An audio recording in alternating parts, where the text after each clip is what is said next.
At the point when somebody shows up in your fantasies, it implies that that individual is missing you. As per brain research, two viable ways of battling sorrow are working out, also investing energy with pets. Brain research says pardoning isn't neglecting, it's relinquishing the herd. At the point when individuals say you've changed, there's a 95% possibility that you recently halted acting how they would have preferred you to never get excessively connected to anybody, except if they likewise feel something similar towards you.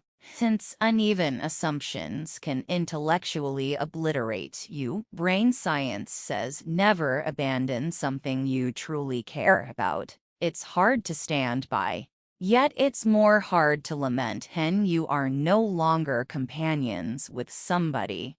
Regard the mysterious they shared with you. It's called trustworthiness. Everybody has three carries on with a public life, a confidential life, and a daily existence.